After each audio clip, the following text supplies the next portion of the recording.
An important message before we begin. This AI-generated video podcast is intended solely for general learning and educational purposes. While we strive for accuracy, the AI may occasionally produce errors or incomplete information. Please consult qualified professionals and conduct your own research before making any legal, financial, or business decisions based on this content. Welcome to the Deep Dive. This is where we take your sources, dig into them, and pull out the essential insights you need to be well-informed. That's right.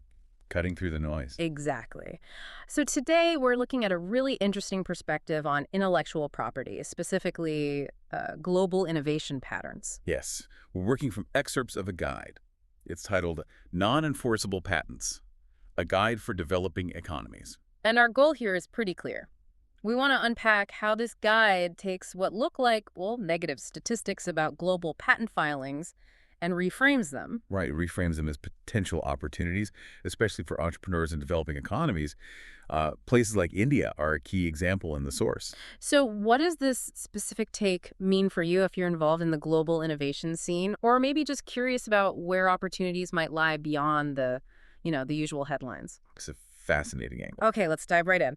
The source starts with some pretty stark numbers, right? This big difference in patent filings. It does. It highlights the disparity between, say, the U.S. and emerging markets like India. So what are the figures it uses? I think it mentioned 2024 specifically. Yeah, for 2024, the source points out the U.S. Patent Office, the USPTO, received. Well, it was 663,591 applications. 660,000. Wow. Okay, and India? India, in the same time frame, was around 92,000. That's a gap of more than 500,000 filings. Over 571,000, yeah. Yeah. Just in that 1 year. And if you look at the total number of patents granted over time, the U.S. is way ahead, over 10 million, compared to a much smaller total for India. Right. And typically you look at that and think, okay, one market is lagging behind. Exactly. But this is where the source flips the script. It argues that these numbers don't just show a lag. Instead, they point to what the guide calls a vast reservoir of patented technologies that remain unprotected and therefore unexploited outside their home jurisdictions. Unprotected and unexploited. So the gap itself becomes the resource. Precisely.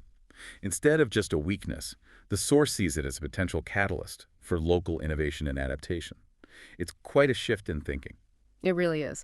Okay, so this hinges on the idea of a patent being non-enforceable in certain places. Can you break that down based on the source? What makes a patent non-enforceable? Sure. The guide is very specific here. It defines non-enforceable based on a few key conditions related to a specific country. First, the patent just wasn't ever filed there. No local version exists. Okay, simple enough. Second, maybe it was filed locally, but it was later abandoned, or the maintenance fees weren't paid, it lapsed, and crucially, it can't be legally revived. Right, so it's dead in that country. Or third, the patent term has simply expired in that specific country. Patent life isn't infinite. Got it. So never filed, lapsed, abandoned, or expired locally? That's it. And the source gives an example, like a U.S. company patents a new biopolymer process only in the U.S. If they don't file in India within that 12-month window set by international rules like the Paris Convention or PCT, well, that U.S. patent has no teeth in India. So an Indian company could potentially use that process in India without infringing the U.S. patent. According to the source, yes, within India, they wouldn't be infringing that particular U.S. patent. That specific legal boundary is the key here. Interesting. So it's not about ignoring valid patents in your own country. It's about recognizing where foreign protection just stops at the border, legally speaking. Exactly, and that's where the guide says the opportunity lies. How does that translate into an actual opportunity for, say, an entrepreneur in India? The source describes this lack of local enforceability as giving entrepreneurs a kind of legal green light within their own market. A green light to do what, exactly? To independently develop or maybe even reverse engineer similar products or processes for their home market, specifically because that foreign patent isn't enforced locally. Okay. The source compares this to something, doesn't it? Yeah, it draws a parallel with generic drugs and pharmaceuticals. Once the patent on a brand name drug expires, generics can enter the market legally. Right. The source argues this isn't just for pharma, it applies much more broadly. The guide mentions sectors like household appliances, furniture, even toys, and industrial equipment. Lots of areas. So practical, everyday things, not just cutting-edge tech necessarily. Right. And the guide suggests places like India are particularly well suited to capitalize on this. Why India specifically, according to the source? Well, two main reasons highlighted. First, the sheer size and growth of the consumer market. It mentions projecting nearly 580 million urban consumers by 2030. That's a huge domestic demand. Massive market, yeah. And second, the accessibility of modern manufacturing tools. Things like 3D printing, CNC machining, they've become cheaper and easier to use. So it lowers the barrier to entry for actually making things. Exactly. It reduces the cost and complexity of prototyping and local production. Right. So an entrepreneur can potentially go from identifying an idea based on a non-enforceable foreign patent to actually making a product for the local market much faster than before. That makes sense. Big market, better tools, shorter path from concept to reality. But, okay, even if the foreign patent isn't an issue, you still have to worry about local IP, right? The source must emphasize that. Oh, absolutely. The guide is extremely clear on this. It's probably the most critical legal point it makes. Just because a specific foreign patent doesn't apply doesn't mean the coast is clear. Right.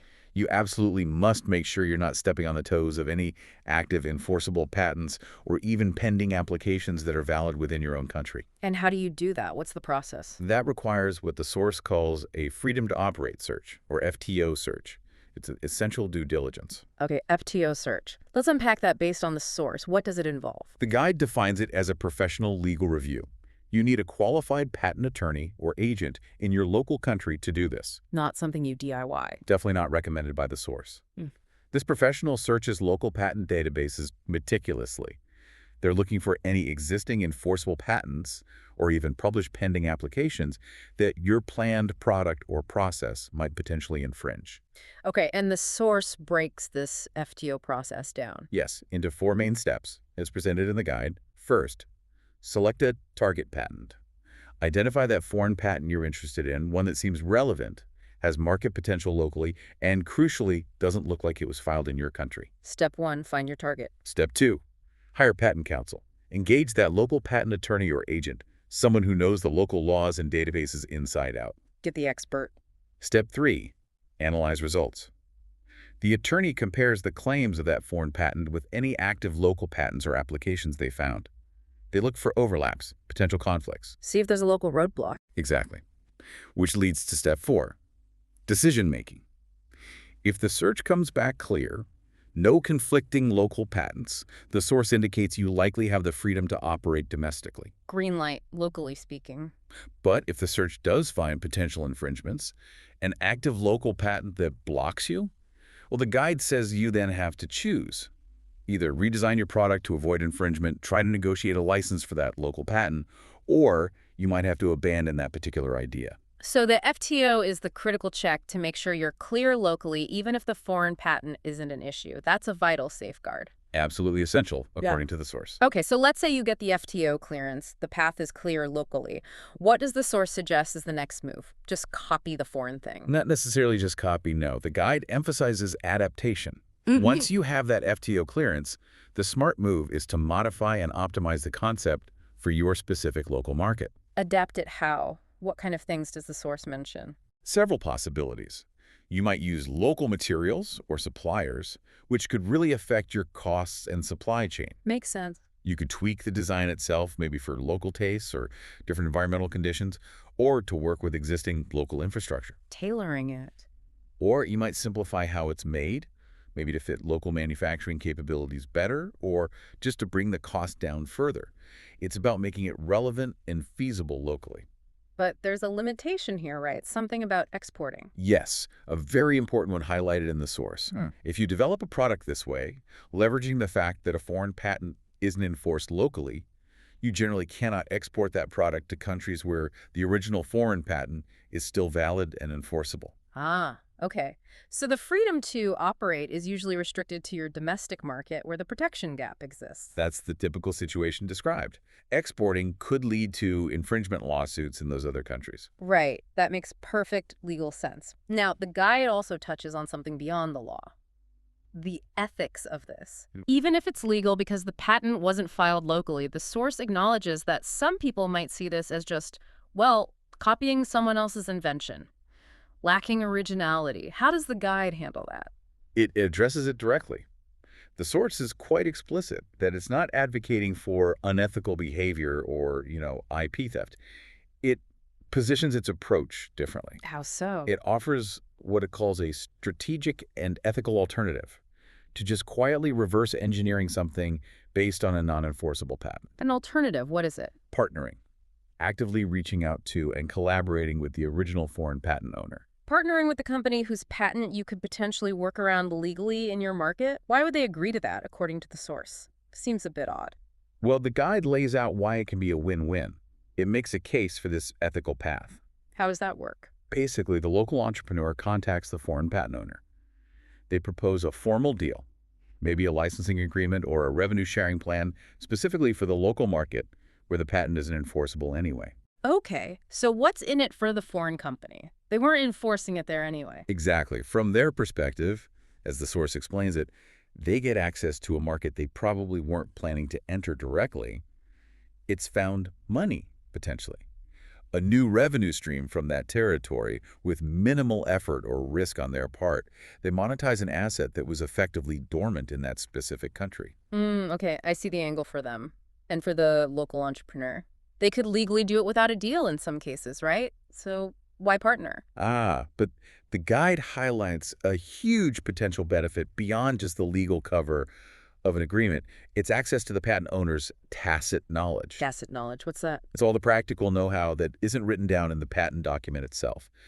Manufacturing tips, tricks of the trade, efficient distribution methods they figured out, reliable suppliers, insights into the market, things they learned the hard way during Oh, development. look, the stuff you only learn by doing. Precisely. Invaluable stuff. Getting that insider guidance can massively accelerate the local entrepreneur's success and help them avoid costly mistakes. It's much more than just getting the basic blueprint. So it's not just getting permission, it's getting a head start with real-world experience. That does sound like a potential win-win. That's exactly how the source frames it. Highly beneficial for both parties. Can you just quickly recap those wins for each side from the source's view? Sure. For the foreign patent owner, new revenue from a market they weren't in with low risk and cost. Monetizing otherwise unused IP in that specific location. Right. For the local entrepreneur, Yeah. builds a business ethically and legally on a proven concept, but crucially, gains that tacit knowledge, the how-to guide for manufacturing, distribution, sourcing, market strategy. It's a path to a sustainable, legitimate business, potentially much faster and more effectively than going it alone. It's a strategic collaboration, really. Values the invention and the local execution. Well put. That's the essence of the partnership model described. Okay, so pulling this all together, the source takes this big global patent filing gap, which usually looks like a problem or a deficit for developing economies. And reframes it as a strategic advantage, if approached correctly. Correctly meaning with the right legal checks and balances, like the FTO search. You see, this legal awareness is key. And ideally, through ethical approaches like trying to partner with the original inventor. Ethical business practices and strategic collaboration, yes. That combination is what the source presents as the most promising path. And the potential payoff, according to the guide. Huge, unlocking significant economic potential within developing nations, building local industries, creating jobs, driving innovation that's tailored to local needs and contexts. It's about leveraging existing global knowledge smartly and ethically. So it suggests innovation isn't always about the brand new thing. Adapting existing ideas ethically and intelligently can be just as powerful, maybe even more so, for meeting needs on a large scale. That definitely seems to be a core message. Yeah. It highlights the value in applying existing IP strategically, even where formal protection wasn't sought or maintained. So a final thought for you, the listener, drawing from this source. In a world that's often laser-focused on creating the next big IP, maybe consider the power and the ethical responsibility that comes with intelligently adapting what already exists to meet unmet local needs.